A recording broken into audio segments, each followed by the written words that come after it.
the agony for the Detroit fans tonight. The full moon filling the sky.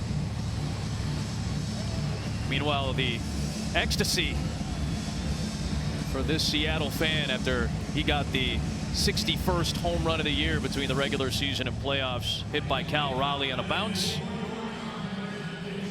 We got to get an interviewer over there. We got to get a microphone and interview this guy. We only got 3 outs to try to get there. Tom Verducci's ready to sprint, but Caleb Ferguson's ready to throw the ninth. These last couple of innings for Seattle's offense too, guys, they tacked on 3 runs, and you would think that probably saved the back end of their bullpen with Munoz tonight. Absolutely. And Spire. Absolutely. When it goes from 5-1 to 8-1, it saves Spire, it saves Munoz, and they get to use some other guys. But now the Tigers are going to get some guys from the bat. Jake Rogers, excuse me. Pinch hitting. They have another pinch hitter on deck. I think it's Jemai Jones. So AJ Hinch is also kind of emptying his bench. Ball and a strike from Ferguson to Rogers. Jake, the backup catcher to Dylan Dingler. He was splitting time early in the year, but had an oblique injury in April, so he ended up missing about a month and a half. And by that point, Dingler had established himself as the top catcher on the roster. Originally drafted by the Astros, was traded to Detroit in the deal that sent Justin Verlander from Detroit to Houston. And he bangs the ball to the right side. A base hit for Jake Rogers. He's aboard to start the bottom of the ninth. A little light for Detroit, down 7. Rogers is aboard. Here's Jemai Jones, who makes his second appearance of the series after he was a pinch hitter in game 1. Also pinch hit for Riley Green in the wild card series in Cleveland. He'll take ball 1. If you're the Tigers, yes, you'd love to score 8 runs and win this game. But more importantly, you want to get Munoz up and maybe get him into this game. So you need to get a couple runners on just to put some pressure on Dan Wilson and the Mariners. Make him at least get up. Even if he doesn't get in the game, put a little fear into him, because that does add up. If he has to get up and doesn't, even if he doesn't get in the game, just make him work. I think now it's just a weather-related issue. He got cold. Yeah, I was going to say it's a little chilly out there.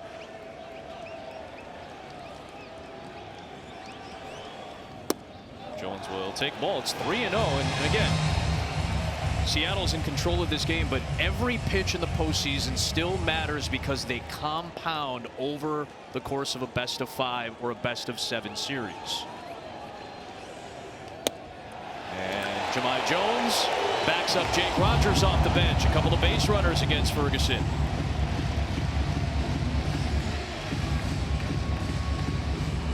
And now Torkelson.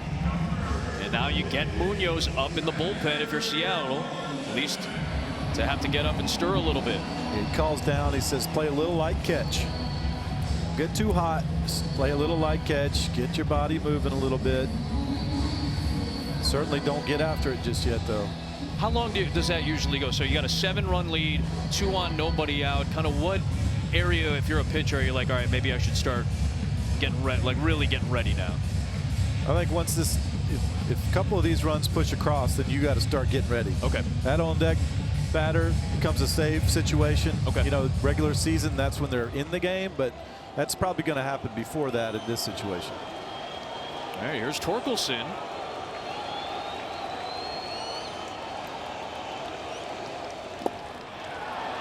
I think one more batter gets on, he's letting it rip. Yeah. You don't want any momentum to be built for the Tigers. You don't want anything. You want to shut this game down as quick as possible. You see Dan Wilson. That's why managers have gray hair. When do I bring in my closer? When do I bring in my closer? And he's letting it rip. Forced him to get up and start throwing. There he goes. There's a strike.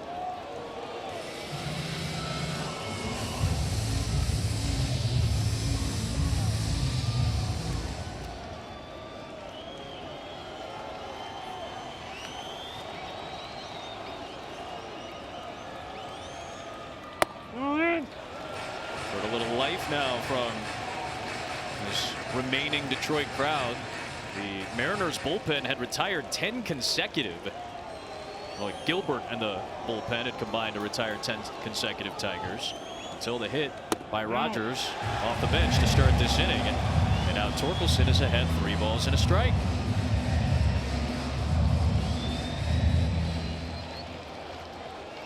Gilbert's like, all right, that's enough.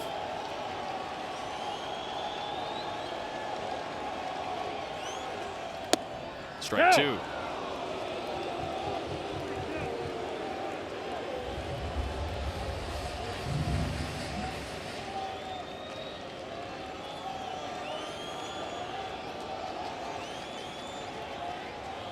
Payoff pitch down the right field line. That's a fair ball for Torkelson. Rogers will score. Jahmai Jones runs through, and he will score. The Tigers a little life here in the 9th inning, and Torkelson adds on 2 more RBIs.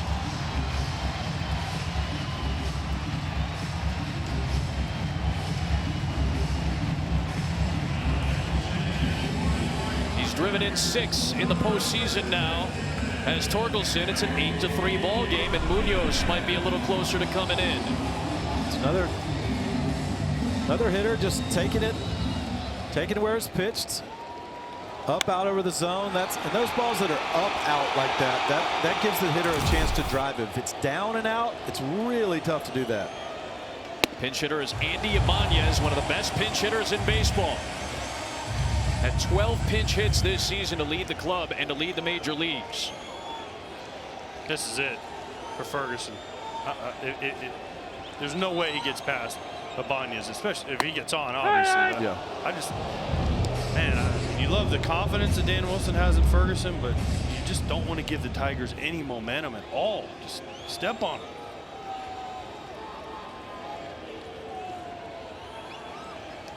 No.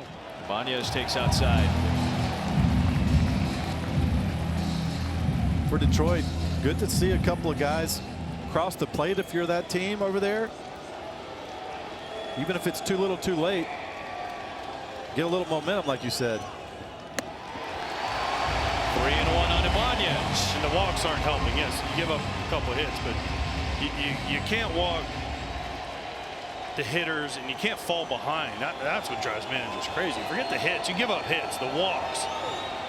Ibanez gets it through. Base hit. Here comes Torkelson. He will score. The Tigers aren't done yet. Still nobody out in the 9th.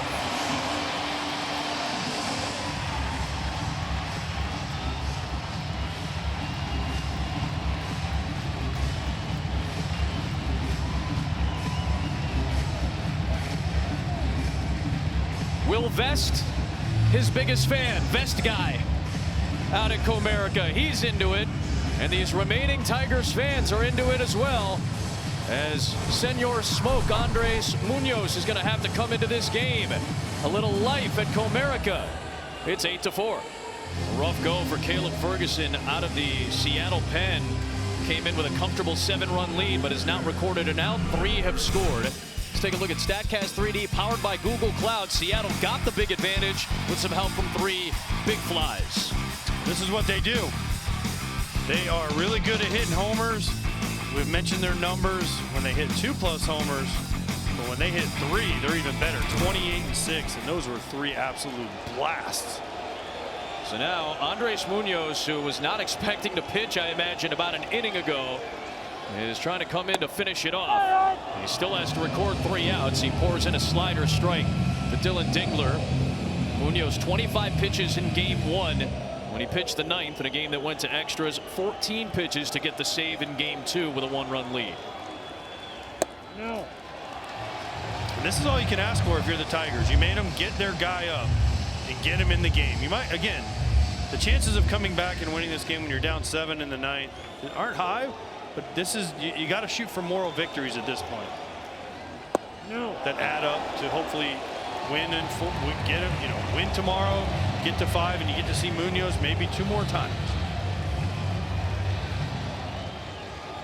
A.J. Hinch almost emptied out his whole bench in this inning, and the guys off the bench all delivered. Dingler skies one out to left. Rosarena waiting, and he's got the seemingly elusive first out of this 9th inning. Ibanez goes back to first. Used Rogers to pinch hit for Keith. He got a single. Used Jones to pinch hit for Green. He walked. Torkelson drove them both in with a double.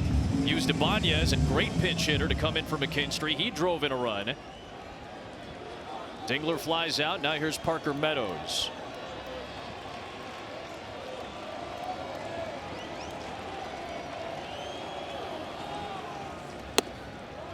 Strike one from Munoz. Well, barring what would be, I would have to say, if they come back, the greatest comeback in playoff history, down 7 runs. This will be their 8th straight loss at Comerica for the Tigers. They haven't won at home since September 6th. Now, granted, they were on the road for a while, but that's over a month ago, Adam, since they've won a home game. Remember, this was such a rough final month. Big discussion about the Tigers, the 14-game lead on the division in July. That ended up slipping away in September when they had a near double-digit lead to start that month. A.J. Hinch, when his team won that wild card series in Cleveland, said, hey, that's the ultimate reset button. Big cut, and it's 1-2. Got a piece.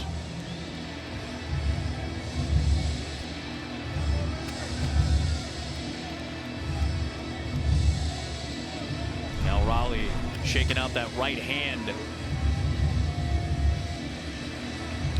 Kind of clipped him off the foul, off the ground.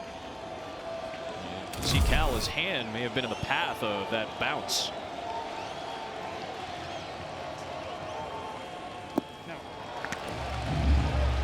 He is so good back there, though. He's so quiet. It's so fun to watch. My favorite part is he catches every day. He gets dinged up. 60 homers. Well, 61 now if you count that guy out in left center. Yep. But it's amazing the beating you take as a catcher, and to hit 60+ home runs is insane. Down the right field line, Naylor makes the catch, doubles it off, and that's the ball game. Josh Naylor on a frozen rope, snared it, stepped on the bag, and finishes off Game 3. And the Mariners are one step away from the LCS. A spirited 9th inning comeback from the Tigers bench. But the Mariners can dance to a Game 3 victory and a 2-1 lead in this American League Division Series. What a job by Logan Gilbert. Absolutely dominant, and then the 3 homers from the Mariners. That's the game. 3 homers and starting pitching. Yeah, starting pitching was outstanding. I think if you're the Tigers right now, you just have to take solace that you put something together finally offensively in that last inning, and hopefully it builds toward tomorrow. Josh Naylor, who's had an emotional last 48 hours in preparation for his seemingly growing family, makes a great play to end the game and break some more Tigers fans' hearts tonight in Detroit. And Seattle wins on the road in Game 3, and they've got the 2-1 series advantage as Logan Gilbert finishes off the victory. 6 strong innings, just 4 hits scattered, 1 run, no walks, and a 7 strikeout performance in his 2nd career playoff start. I think this was right here maybe the best I've seen his stuff maybe ever. His fastball was electric. His slider was the best I've ever seen it.